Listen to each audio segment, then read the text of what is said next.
Hello everyone and welcome to Kavish IAS. आज का जो हमारा टॉपिक है that is borrowing ceiling on states. तो यहाँ पर द हिंदू में एक आर्टिकल पब्लिश करा गया था जिसके ऊपर ये हमने एक डिटेल्ड वीडियो करा है।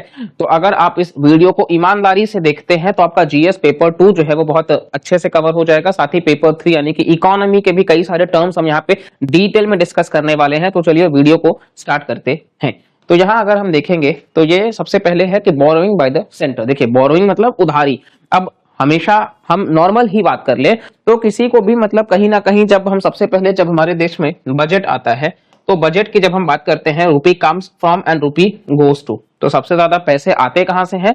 तो वो आंसर यही हम हमेशा देखते हैं कि जो बोरोइंग है वहां से बहुत ज्यादा जो हिस्सा है वो निकल के आता है, यानी कि उधारी। ठीक है, डेवलपमेंट का प्रोजेक्ट करना है तो लोन लेना पड़ सकता है कहीं ना कहीं। मतलब इस तरीके से ये बोरोइंग का जो है वहां से सेंटर भी चलता है, स्टेट भी चलता है। क्यों उधार लेना पड़ता है?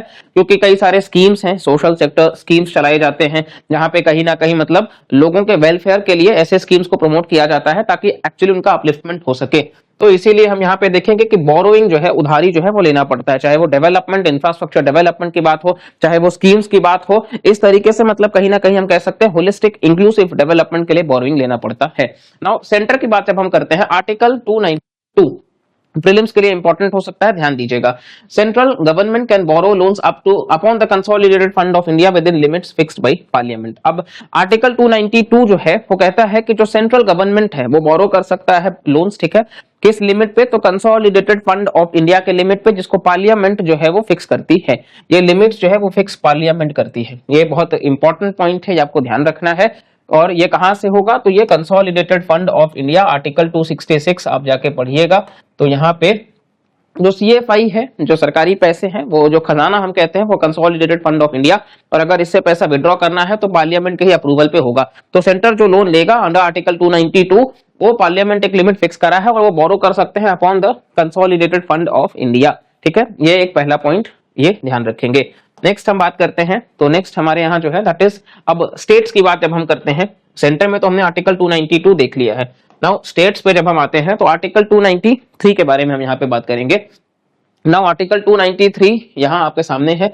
ये एम्पावर करता है स्टेट गवर्नमेंट को कि वो बोरो कर सकते हैं with in the territory of India upon the security of the consolidated fund of the state with in the limits set by parliament. तो यहां पर भी जो लिमिट सेट करा जाएगा वो पार्लियामेंट फिक्स करेगा, यानी कि 292 के तहत सेंटर वाले केस में भी पार्लियामेंट और 293 के तहत स्टेट वाले केस में भी पार्लियामेंट जो है वो लिमिट फिक्स करता है। और ये with in the territory of India upon the security of the consolidated fund of the state, consolidated fund of the state. ये आपको डिफरेंस ध्यान रखना है। 292 में सीएफआई था और 293 में सीएफएस है, कंसोलिडेटेड फंड ऑफ स्टेट, उस राज्य का। ठीक है, इसके अलावा central government can make loans to any state within limits fixed by parliament. किसी भी स्टेट को लोन सेंट्रल गवर्नमेंट दे सकता है पार्लियामेंट के लिमिट के तहत। Central government can also provide guarantees upon the CFI in respect of loans raised by any state. और last, states cannot raise loan without consent of center if there is already outstanding loan with center। तो अगर मान लो outstanding centre ने already एक state को let's say कि किसी भी एक स्टेट को सेंटर ने ऑलरेडी लोन दिया हुआ है और वो लोन जो है वो आउटस्टैंडिंग है, अभी भी वो कंप्लीटली फुलफिल नहीं हुआ है, इंटरेस्ट अभी भी, प्रिंसिपल अभी भी बकाया है, तो उस केस में मतलब दोबारा जो लोन इशू होगा वहां सेंटर के अप्रूवल के बगैर नहीं होगा। स्टेट वो लोन वापस से अब नहीं ले पाएंगे without the consent of centre, ये आप ध्यान रखिएगा। तो यहाँ पे सेंटर का इन्वॉल्वमेंट होगा। States can not raise loan without consent of centre अगर ऑलरेडी एक आउटस्टैंडिंग लोन है सेंटर के पास में। स्टेट सेंटर के पास लोन मांगने गया, एक बार सेंटर ने लोन स्टेट को दे दिया और वो लोन अभी आउटस्टैंडिंग है, स्टेट दोबारा अगर गया वो मांगने के लिए तो इस बार होल्ड पर रखा जा सकता है क्योंकि यहाँ डिसाइड सेंटर ही करेगा, उनके अप्रूवल के बगैर नहीं होगा। ठीक है, can not raise loan without consent of centre. तो नेक्स्ट अब हम बात करते हैं कि borrowing by the centre and states. तो states with sound financial position can borrow other countries, वो कहीं और से भी बोरो कर सकते हैं। जैसे महाराष्ट्र अगर है, अब इनका फाइनेंशियल पोजीशन अगर बहुत अच्छा है तो इस केस में हम देख सकते हैं कि भाई महाराष्ट्र जो है वो यहाँ पे वी कैन डिस्कस कि फ्रांस से या मतलब अलग अलग जो कंट्रीज है, यूएस से है, वहां से वो बोरो कर सकते हैं। और जो बोरोइंग सीलिंग है ये इंक्लूड करता है open market loans, financial institution loans और liabilities from the public account of the state. ये है नेट बोरोइंग सीलिंग। ठीक है, ये क्या क्या इंक्लूड करता है ये आप ध्यान रखेंगे। तो यहाँ पे ओपन मार्केट लोन्स, ठीक है, मार्केट में रख करके पब्लिक मनी जो है उसको मतलब विड्रॉ करने के बाद फाइनेंशियल इंस्टीट्यूशंस लोन, जैसे कि अगर अलग अलग वर्ल्ड बैंक है, IMF है, इनसे लोन वगैरह, और liabilities from the public account of the state. ठीक है, चलिए नेक्स्ट अब हम बात करते हैं कि issues related to finance between centre and state. तो 14th और 15th फाइनेंस कमीशन की बात कर लेते हैं। देखिए फाइनेंस कमीशन जो है इसके बारे में अगर आपको हम ब्रीफ आइडिया दें तो ये आर्टिकल 280 में है। ठीक है, finance commission president of India जो है वो हर 5 साल में फाइनेंस कमीशन को गठित कर सकते हैं और उसके पहले भी वो डिसॉल्व कर सकते हैं। ठीक है, और इनके जो रिकमेंडेशंस है ये एडवाइजरी है। ठीक है, इनका अपॉइंटमेंट कौन करेगा? प्रेसिडेंट करेंगे। ठीक है, और इनका जो रिकमेंडेशंस होगा दैट इज एडवाइजरी, वो बाइंडिंग नहीं होगा। ठीक है, और इनका काम क्या है? ये ट्रांसफर मतलब टैक्स को करना बिटवीन सेंटर एंड स्टेट, इसी का ये काम है। रिकमेंडेटरी रोल है, ट्रांसफर करना है सेंटर से स्टेट में, सेंटर से स्टेट में। ठीक है, तो finance commission 15th finance commission जो है एनके सिंह और 14th जो रहा है, तो इन्होंने स्टेट का जो शेयर है इसको तो बढ़ाया है सेंट्रल टैक्सेस के 40% तक। मतलब अभी 15th में हम देखें तो 41% है। ठीक है, 14th में 42 था, अभी 41 क्यों हुआ कि 1% रिडक्शन किया गया for the development of union territories of Jammu and Kashmir and Ladakh. अब वो तो बात ठीक है कि भाई उन्होंने कह दिया कि स्टेट को आप 40% से ज्यादा जो है वो ट्रांसफर कर दो, लेकिन क्या सेंटर माना है? तो आंसर इसके सेंटर ने इग्नोर किया है, क्योंकि हमने ऑलरेडी देखा कि रिकमेंडेशंस जो है ये रिकमेंडेशंस तो एडवाइजरी है ना। अच्छा, इसके अलावा कॉमन टारगेट क्या है for states? To reduce state fiscal deficit. अब सभी राज्यों के लिए ये कॉमन कर दिया गया है। महाराष्ट्र वो ऑलरेडी बहुत डेवलप्ड है, वहां पे इन्वेस्टमेंट बहुत ज्यादा है तो उनको लोन्स की ज्यादा जरूरत नहीं है।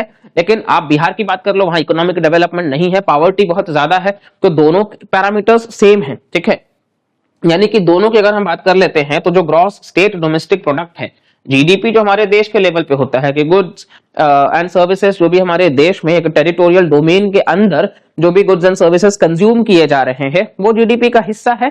ठीक है, लेकिन जीएसडीपी जो है वो स्टेट के बारे में बात कर रहा है, तो यहाँ वो बोल रहा है कि स्टेट का जो फिस्कल डेफिसिट है इसको रिड्यूस किया जाए to 3% during 2023 to 26 without considering financial position of states. हर राज्य का अलग हो सकता है और यही चीज आपको समझना है। कोऑपरेटिव फेडरलिज्म के ऊपर हमने एक वीडियो करा है, अगर आपको नहीं समझ आएगा आप इसके बाद उस टॉपिक को भी देखिएगा, बहुत डिटेल में हमने वहां पे भी डिस्कस करा है।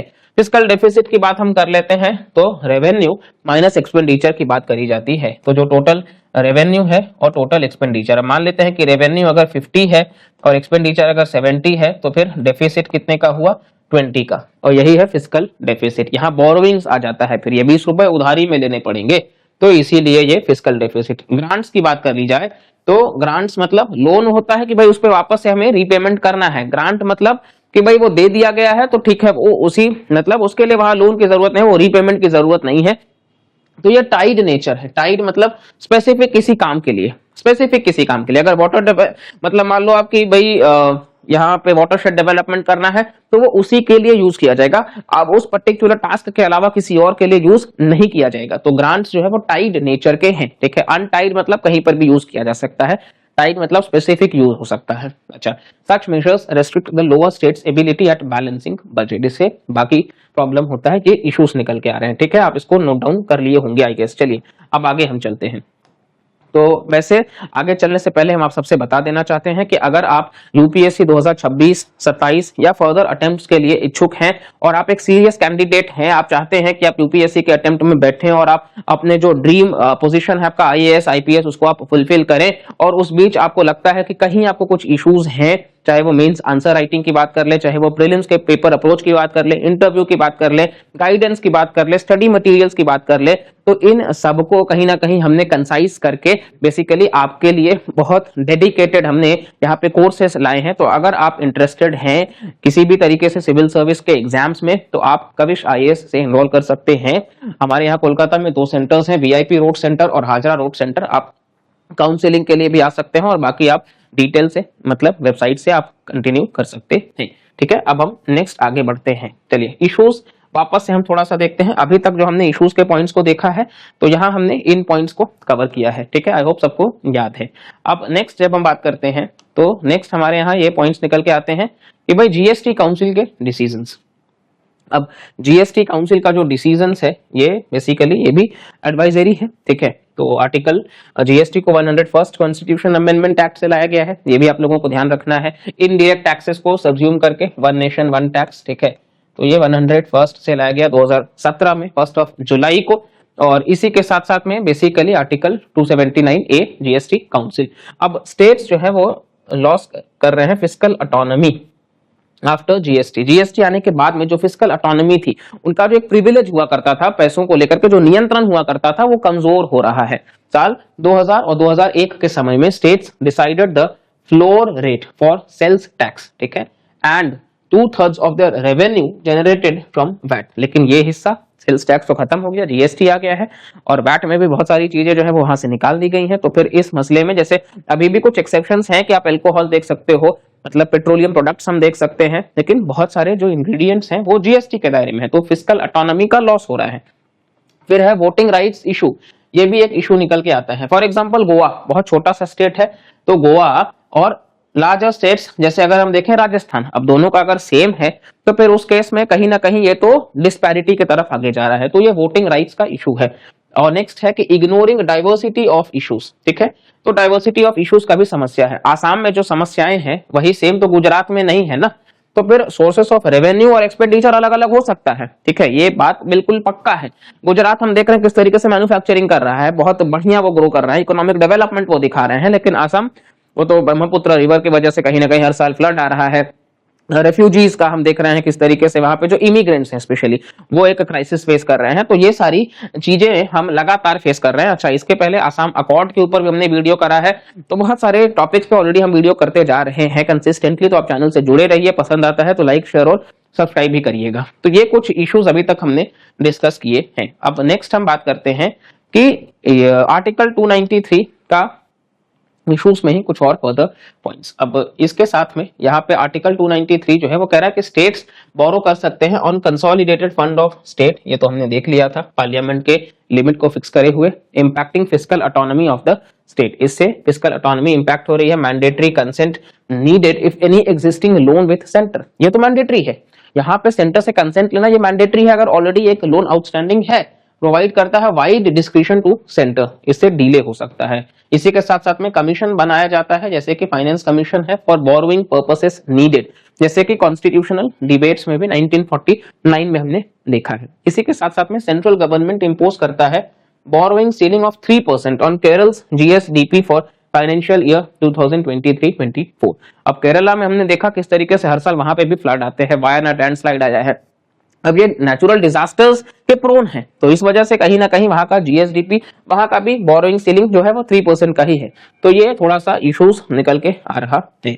इसके अलावा अगर हम बात करते हैं तो यहाँ पे है कि सेंट्रल स्पॉन्सर्ड स्कीम्स के बारे में बात कर लेते हैं। देखिए स्कीम्स दो तरीके के होते हैं, एक है सेंट्रल सेक्टर स्कीम जहाँ 100% फंडिंग जो है वो यूनियन गवर्नमेंट का है, और दूसरा है सेंट्रल स्पॉन्सर्ड स्कीम्स जहाँ 60% फंडिंग जो है वो सेंटर का है और 40% फंडिंग जो है वो स्टेट्स का है। तो यहाँ पे अगर हम देखेंगे तो आयुष्मान भारत जैसे स्कीम, मनरेगा जैसे स्कीम निकल के आते हैं।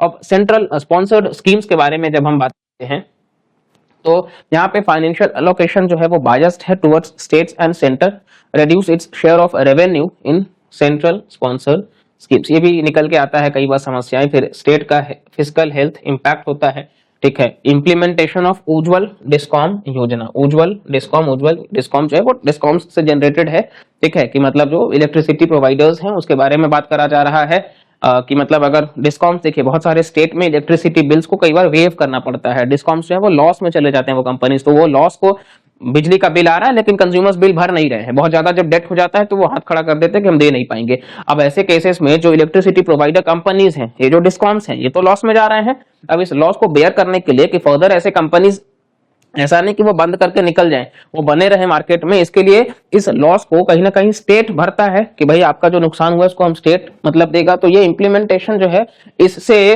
अब मान लो पंजाब जैसे स्टेट में है तो वहां का फिस्कल हेल्थ इंपैक्ट हो रहा है कि वहां के मतलब स्टेट के रेवेन्यू से जा रहा है, ठीक है। इसी के साथ साथ में फार्म लोन वेवर्स, ये भी हमने देखा है किस तरीके से किसानों का जो लोन है माफ करना। देखिए फार्मर्स हमारे देश में इमेंस मेहनत कर रहे हैं, उस लेवल पे उनको रिजल्ट नहीं मिल रहा है, ये फैक्ट है, लेकिन क्या लोन को माफ करना ये तो एक नेगेटिव एटीट्यूड की तरफ लेकर के जा रहा है। कहीं ना कहीं रियल लेवल पे सॉल्यूशंस की जरूरत है, जैसे कि सस्टेनेबल और साथ ही साथ में मतलब मॉडिफाइड फार्मिंग, जहां हॉर्टिकल्चर जैसे क्रॉप्स को भी प्रमोट करने की जरूरत है।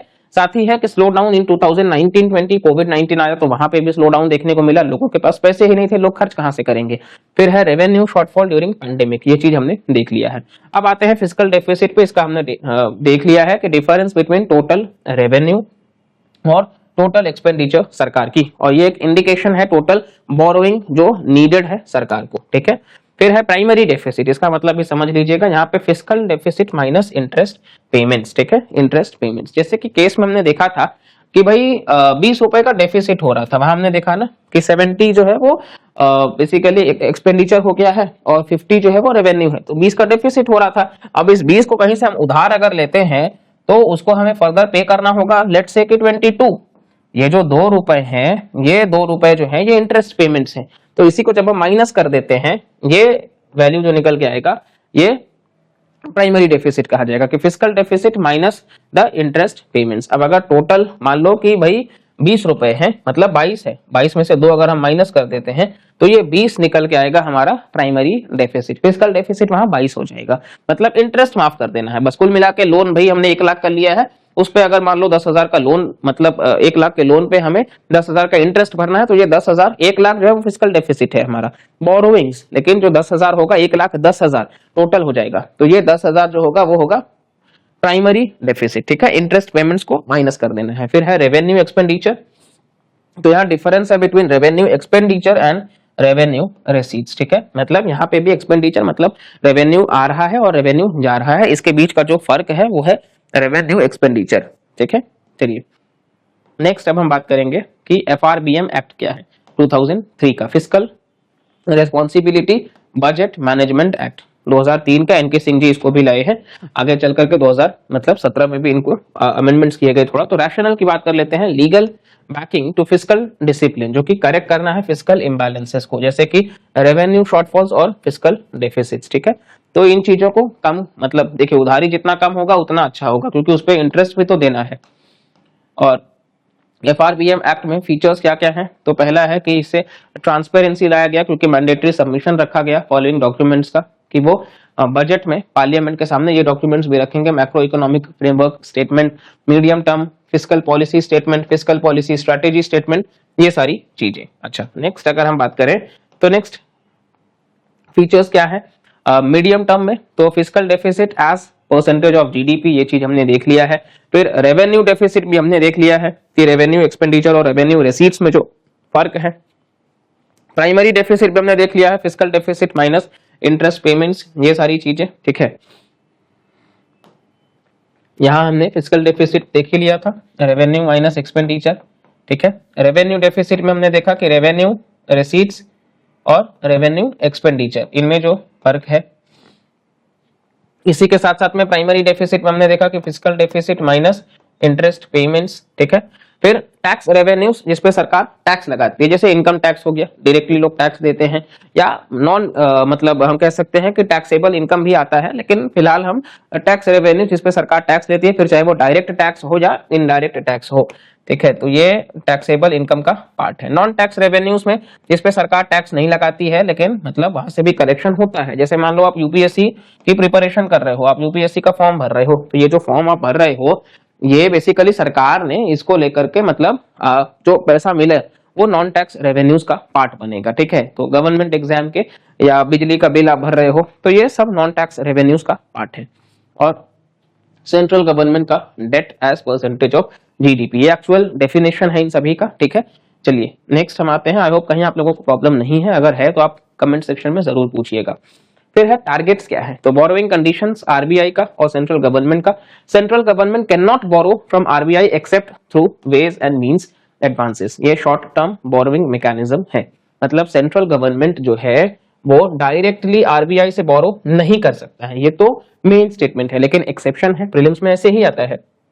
अब वो एक्सेप्शन क्या है, through ways and means advances, ये आपको ध्यान रखना है। ये शॉर्ट टर्म बेसिस पे है, जैसे रेपो रेट हम कहते हैं ना कि मतलब शॉर्ट टर्म पे बोरो करने के लिए, तो ये वेज एंड मींस एडवांसेस भी वही है कि मतलब लगभग 90 डेज के टाइम पीरियड के लिए मतलब हम कह सकते हैं कि बोरो किया जाए, और इसी के साथ साथ में इंटरेस्ट रेट वगैरह जो है वो लिंक्ड होता है रेपो रेट से, ठीक है। तो ये वेज एंड मींस एडवांसेस के बारे में बात करा गया है। और RBI not to subscribe to primary issues of central government securities. तो आरबीआई जो है वो खुद को सब्सक्राइब नहीं करेगा primary issues of central government securities. Primary issues मतलब अब सरकार जो है वो सिक्योरिटी को लाई है मार्केट में, ठीक है। सिक्योरिटी मतलब जो बॉन्ड वगैरह की हम बात कर रहे हैं। अब सबसे पहले आरबीआई ही जाकर के सरकार से नहीं खरीद लेगा, ठीक है। आरबीआई सरकार से नहीं खरीदेगा। मान लो यहाँ पे गवर्नमेंट है ये, ठीक है। अब ये अगर सरकार है, इन्होंने मार्केट में सिक्योरिटीज इशू करा, ये पब्लिक पहले परचेज करेंगे।